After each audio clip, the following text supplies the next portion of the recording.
folks, today we have a special episode with a distinguished guest, Marcia Reynolds, a global authority in leadership and coaching, renowned for transforming difficult conversations into breakthrough moments. With a rich background spanning 43 countries and impacting over 100,000 individuals, she has empowered organizations like Duke Clinical Research, Medtronic, and Harvard Kennedy School. Her expertise, showcased in best selling books and featured in prestigious publications, embodies a lifelong commitment to sparking transformational change in people and organizations. And as we prepare to delve into our conversation on the topic at hand, conversations that transform, mastering the art of leadership and coaching across cultures, here's an exciting twist. Let us tickle her brain first. So, Marcia, get ready for a rapid fire round of random words. I'll mention a few. Would love to hear the first thing that comes to your mind in response without thinking much. Shall we do it? Okay. I'll be as fast as I can. Okay, here comes my first word: curiosity, Openness, invention, innovation, past, gone, future, unknown, communication, connection, book. a lot of work, The last one is coaching. powerful. Amazing. Thank you so much for participating in the first rapid fire round. And before I welcome you, I would like to welcome the audience. So, folks, welcome to the Guiding Voice podcast series, where we embark on transformative conversations for a better future. I'm your host, Naveen Samala, dedicated to making the world a better place through valuable discussions that add value not only to your life, but also to your career. And thank you so much for tuning in. Marcia, hearty welcome to the Guiding Voice. It's almost like a dream come true for me. Having you on my show is a great honor. Hearty welcome. Thank you. Thank you. I'm honored to be here. All right, Marcia, let's get started with your success mantra. Please share with our audience the top 3 things that have attributed or contributed to your success so far. Well, actually, early on, it was the belief that others had in me. You know, when I was younger, I don't think I believed in myself at all. And that people kept saying, but you have these gifts, you need to share them. So the first initial launch was the support from others. And then it was because I'm willing to take risks. Every company I've worked for, I didn't know what they did. I didn't understand. I went from healthcare to high tech. I had never touched a computer in my life. This was in the 80s, but it's like, I will learn. So the mantra of, I don't know, I will learn, always kept me going forward. You know, but then the third thing was to recognize that it's not the soft skills and the hard skills, they're mixed up. You know, we say the soft skills are people skills. No, those are the hard skills. You know, learning your how you do your things, that's easier than how we are together. And the impact that we make when we have good communications and we listen to each other is the most powerful thing we can do in an organization. I loved your statement, impact that we are going to make when we have communication. I think communication is going to bridge the gap between anyone and everyone, literally. Right. A powerful message. So, Marcia, you have helped leaders and coaches around the world master the art of powerful conversations. So, can you share a transformative moment that summarizes the power of effective communication in changing an organization's or an individual's trajectory? You know, there's been a lot of different types of conversations, like I would say pre-coaching and post-coaching.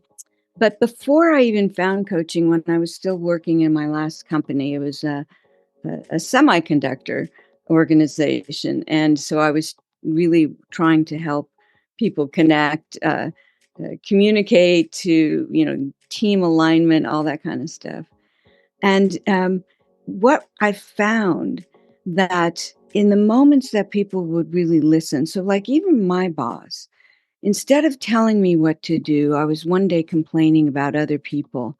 And they just don't work hard enough. You know, I'm working really hard. You know, it's the typical high achiever mantra, right? I work harder than everybody else. You should tell them what to do. And he says to me, wow, it sounds like everybody disappoints you. And I was taken aback, and I'm like, is that true? And then he says, will anyone ever be good enough for you? And I remember that because I found coaching soon after, and I said, that's what he did. He stopped and he held up what I was doing, and that my sense that there was a disappointment. And I had to look at all my relationships in my life and look at, was I holding other people to too high of standards, including myself? And then when he said, will anyone ever be good enough for you? It's like, oh, I'm not really looking at people and seeing them for who they are. So taking that conversation, it was soon after that I found coaching. I said, that's what makes the difference. If we can really see each other and acknowledge what we're saying, what we're feeling, and then ask a question that might be meaningful, that's more important than let me tell you what to do based on my experience. So I think that was a pivotal moment that led me to really embracing the idea of coaching when it first came to me. Amazing. I am really enthralled. Like, I think this is a great story, and probably that might have triggered your journey towards coaching, and I think that might have had a profound influence on your journey forward.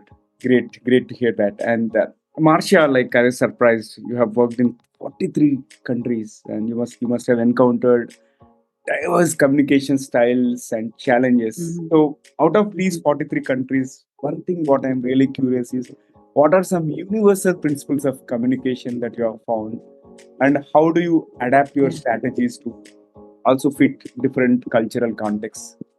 Yeah. The first thing is to don't assume you understand or the person in front of you. The first time I went to work in our factories in Taiwan to work with the leaders there, I was taking this gentleman to the airport, and he said, so have you prepared, how you're going to be with those people? And I said, no, I think I'll just go be curious and listen to them and engage and see what they need. He said to me, you're so stupid. You're a woman and you're going to Asia and they're going to treat you poorly and you don't know them. You don't know how to acknowledge the elders and all of that. Well, of course, when I got to Taiwan, I realized he was talking about Japan, not Taiwan. They saw me as a manager, didn't matter my gender. They called me Mr. Reynolds regardless, and I had full respect. And in the room, there wasn't let's hear from the elders. They were so competitive that they were on top of each other all the time. And I had to manage the energy in the room. And that's when I learned, do not stereotype people. I don't care. Even a big country in the US, the West and the East Coast are different. The Midwest and the Pacific Northwest, we're different people, different cultures. In China, Shanghai and Beijing are different, right? In India, it's a big country. People are different. Do not assume you know. Yeah. Go into every conversation with, I really don't know you. Help me know who you are and how you think. So key takeaways are, do not assume you know. And second thing is, don't go by stereotypical mentality. Awesome.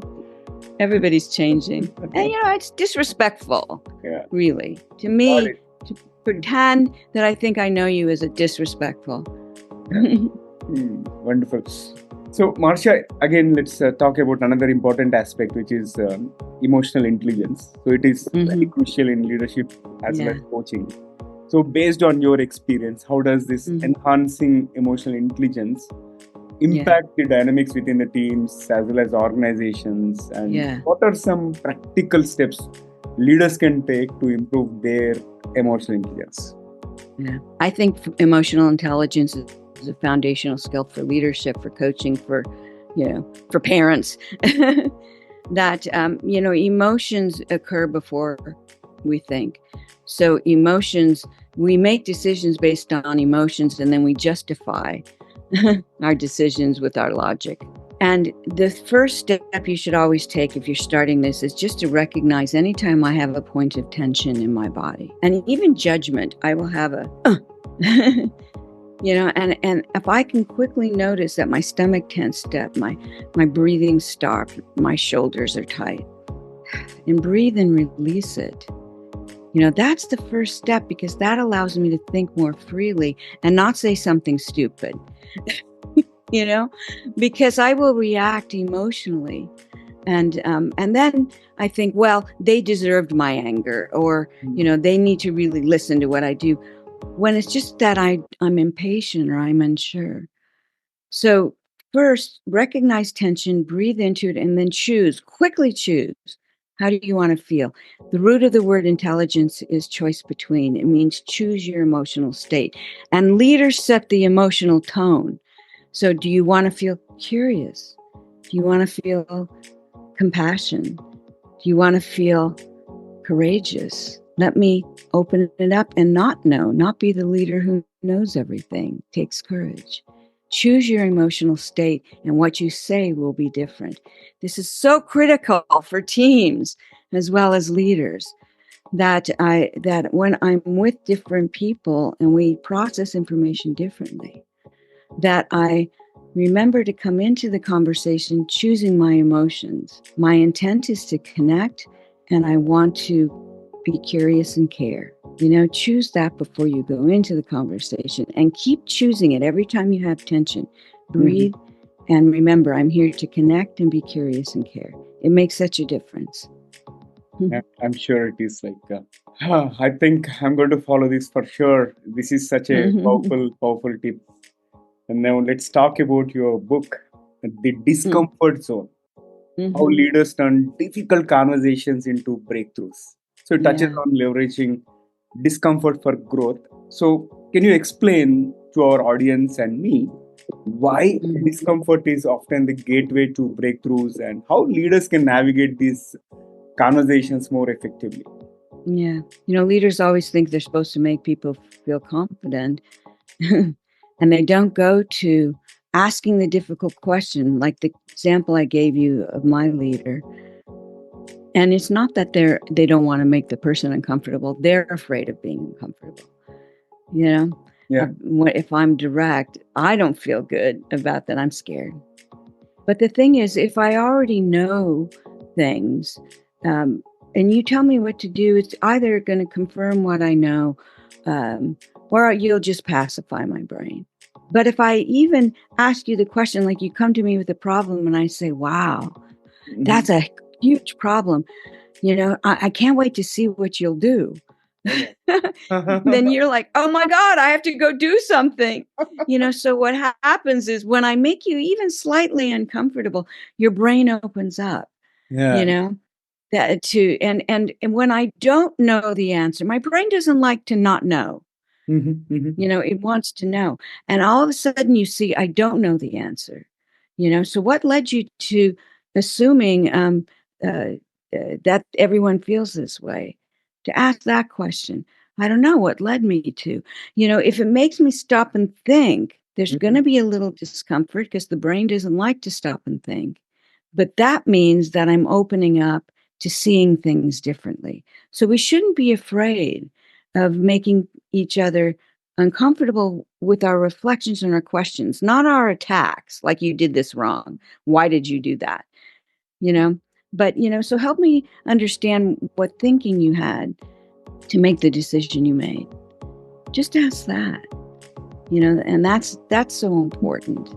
Or what would make this important to you to change? Let me help you achieve your goals.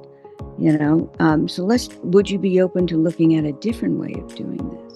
That's what I'm mean with discomfort. So, yeah.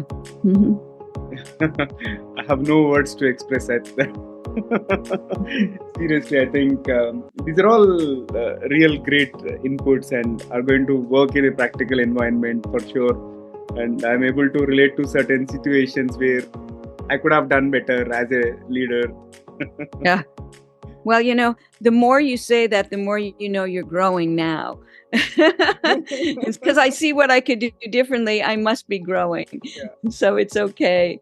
And in the Discomfort Zone in the book, there's 2 chapters of case studies. Oh, wow. of like, here's what happened, and here's what the leader did or should do in order to achieve a better result. So I encourage people to look at the case studies to help them plan for their own conversations. Absolutely. So for those of you who are watching or listening to this episode, you'll find all of Marcia's books in the show notes or the episode description. And I strongly urge you to buy one and read. Not just buying, but you have to read. Because reading and implementing is one of the things what very less people do, right? Many of us buy books and just put it in the shelf. That is not what I recommend. All right. So, Marcia, again, let's talk about the semiconductor industry stint. You played a pivotal role in turning around this company, which was facing bankruptcy. So, what were the key communication strategies you implemented to foster cross-functional collaboration, and how can these strategies be applied in today's fast-paced business environment? Well, actually, what happened? The company I was with before taught me what not to do. So I was with them in a company that actually, it was right when we were shifting to smart technology in the 80s.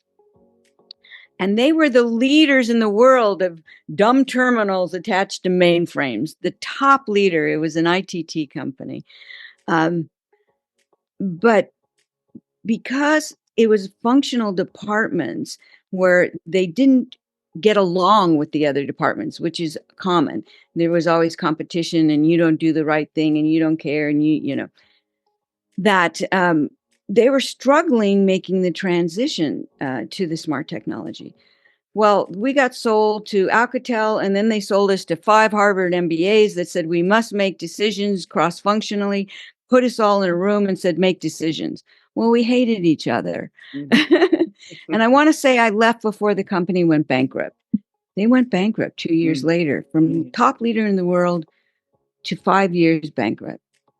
So when I went to work in the semiconductor, they were like, we're just starting. We're not doing well. We have to change everything, or we're going to have to close our doors. So do whatever you want. But they redesigned the company into cross-functional business units. And I recognized that immediately we had to really teach, how do we listen to each other? How do we truly respect each other so we can collaborate? How do we catch emotional intelligence when you say something and I immediately go, that's stupid, and to look at our biases.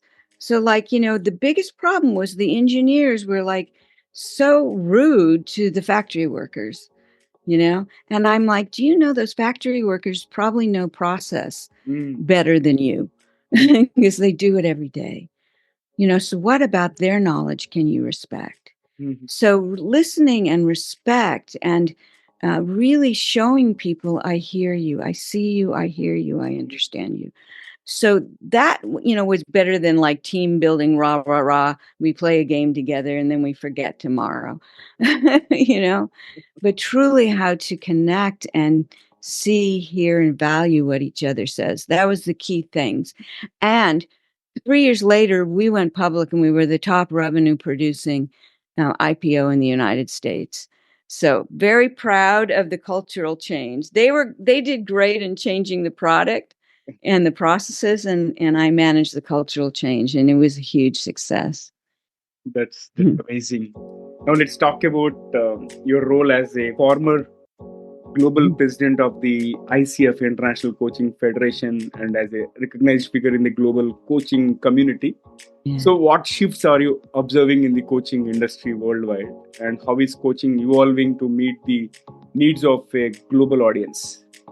Yeah. Well, it's interesting. When we started the ICF, we decided it would be global, but we didn't know how.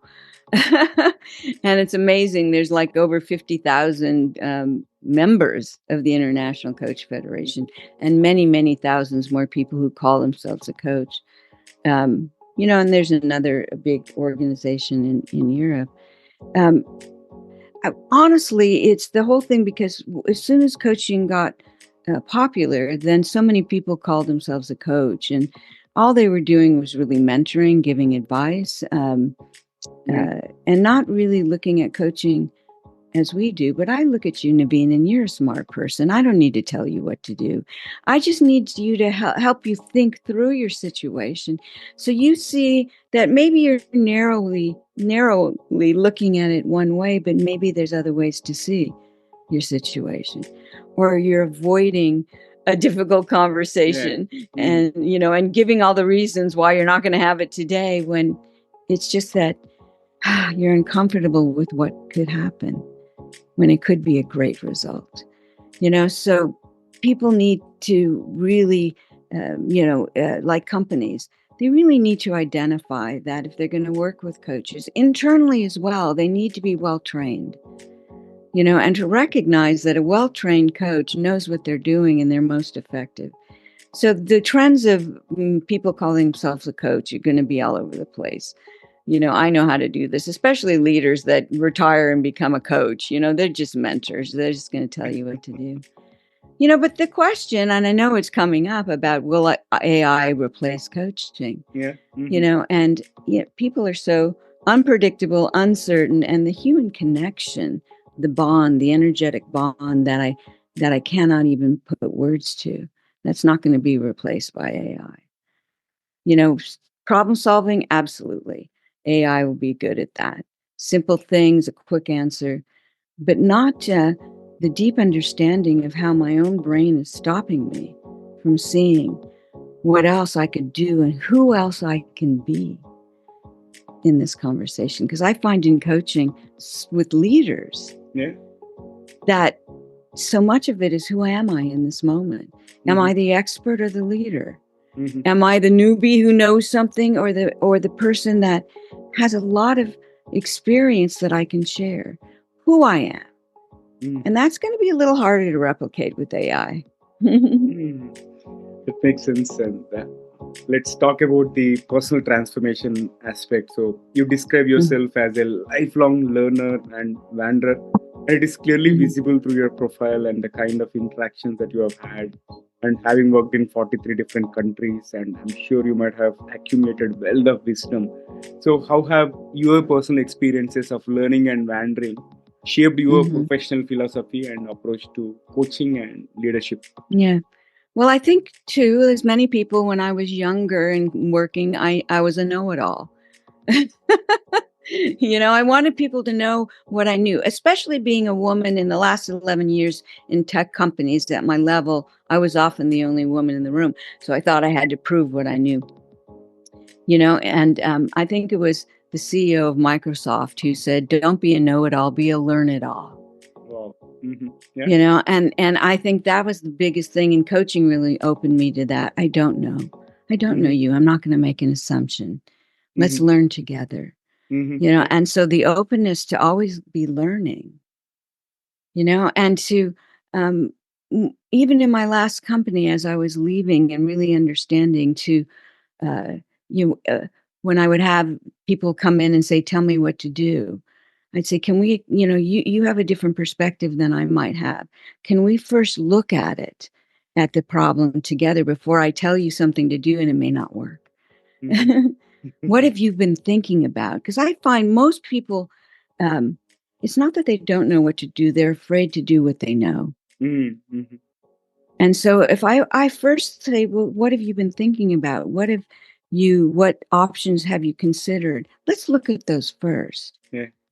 And then go into the conversation. So to move from a know-it-all to a learn-it-all, that was, I think, the biggest thing for me. I think that would be the billboard question in case if I have triggered the rapid fire round. I'm sure you might put it, learn it all rather than know it all. Right. Amazing. And here comes my last question for today. And what advice would you give to someone aspiring to make a significant impact in the fields of coaching or leadership, based on the lessons you have learned from your global experience as well as success stories? Again, I work with a lot of multinational companies, so people in the room are from different countries, and the whole thing from coaching is, what are you listening for, and how are you noticing what's going on with the people in the room? I remember I was teaching a leadership class for Maersk, the shipping company. And there were people from many countries, but most of them were Danish. And these two guys in the back of the room were talking in Danish. And I said, would you talk in English so we all understand? And they're like, oh, we were just, telling a joke to each other. I said, yeah, but, maybe we'd all like to hear it. And the guy next to him said, yeah, because I'm French and I don't know what you said either. And it was really kind of like I felt left out. Oh. And they're like, oh, they didn't even realize it. Mm-hmm. So I think, stopping for a moment and saying, who's in the room with me? Mm-hmm. How can I be curious? What is it? How do they see the situation? And so for leaders, and coaches of teaching, the coming in with, let me hear how you see the situation first. So tell me, your story. And then I can start hearing what's important to you and mm-hmm. what are the things, the key blocks that are holding you back. And if I repeat that back to you so you feel seen, heard, and valued, that opens up the conversation that you'll be vulnerable with me, that we can move forward. And that's the key in any point, whether you've had a little bit of coach training for leaders, it's just a coaching approach. In the book, Discomfort Zone, I'm not trying to make you a coach. I just want you to use a coaching approach, just to be able to listen a little bit more deeply, to be patient. And again, not think you know everything or you know this person who's growing every day. To be seen, to be heard, to be valued, to know I'm significant. We have to give that to each other as leaders and as coaches, before we move into the technical part of the conversation. I always say they need you to be present more than they need you to be perfect. Mm-hmm, mm-hmm. You need to be present more than to be perfect. Yeah. Mind-blowing conversation, and I enjoyed every bit of this episode. And Marcia, I really thank you so much. And how is your experience being hosted on my platform? I know I've goofed up. I've asked you to come early, like gave the questions also. But how is your experience, and anything that you want me to improve on? I would definitely take. Oh my God, these were really good. Just again, send me the questions earlier. That's the thing too. One of the things in my new book, I talk about different people process information differently. Yeah. And we have to understand the different styles of processing information. Mm-hmm. In companies, we do personality assessments and communication styles, but we don't think about how does this person process information? How much time do they need? Mm-hmm. What is it they need to have in order to be able to respond? That's so important to teams, to leaders, not to think, because leaders are often very quick, concise. Mm-hmm. Give me the answer. And not everyone is that way, especially at 5:30 in the morning. So please, think through, how does this person normally process information? How can I support that? So, yeah. Point taken, and a great learning for me. Mm-hmm. Thank you so much. As I said, I'm humbled to have you on the show, and I would look forward to many more conversations in future with a lot of. I hope so too. Thank you so much. Thank you, Marcia. All right, so friends, that was our episode with Marcia Reynolds, former president of International Coaching Federations, ICF. And before we jump into the fun trivia section, we have a quick request for you. In case if you haven't already subscribed to The Guiding Voice, please subscribe from wherever you have tuned in, because subscribing keeps you updated on new episodes. And also, if you have enjoyed the conversation and found it useful, please share with at least 3 of your friends or colleagues who would also like TGV, The Guiding Voice, to spread the knowledge and help others grow just like you. All right? Now, let's hop into the trivia segment. Having hosted the former president of International Coaching Federation, I thought I would present you a few facts related to ICF, which is International Coach Federation. Here comes the first fact. The founding date, ICF was founded in 1995 by Thomas Leonard, who is considered one of the pioneers of the coaching profession. And second one is about global reach. As you have heard it from Marcia, he said there are about 50,000 coaches representing ICF. And ICF is the global leading organization dedicated to advancing the coaching profession. And the members are in over 135 countries. And third one is about the credentialing. The ICF offers three levels of coaching credentials: Associate Certified Coach, which is ACC, and second is Professional Certified Coach, which stands for PCC, and third is MCC, which stands for Master Certified Coach. And these are recognized as the global standard in the coaching industry. So that's it for today's episode. And folks, thank you so much for tuning in and also for being part of our awesome community. So love to hear from you. So do not hesitate to share your ideas, feedback, topic recommendations, or guest speaker suggestions, either through social media or you can email us at theguidingvoiceforyou@gmail.com. And let's create content that resonates with you. I'm your host, Naveen Samala, a lifelong learner, and my goal is to have impactful conversations that improve not only your life, but also your career. And until next time, take care, stay tuned, stay inspired, and remember the future holds great things because the best. So, folks, that's it for today's episode. Thank you so much for tuning in and also for being part of our awesome TGV community. We would love to hear from you, so do not hesitate to share your ideas, feedback, topic recommendations, and guest speaker suggestions either through email or through social media. And let's create content that resonates with you. You can reach us at theguidingvoiceforyou@gmail.com. I'm your host, Naveen Samala, a lifelong learner. And my goal is to have impactful conversations that improve not only your life, but also your career. So until next time, take care, stay inspired, and remember, the future holds great things because the best is yet to come. Goodbye for now. See you in the next episode with another amazing guest. Take care.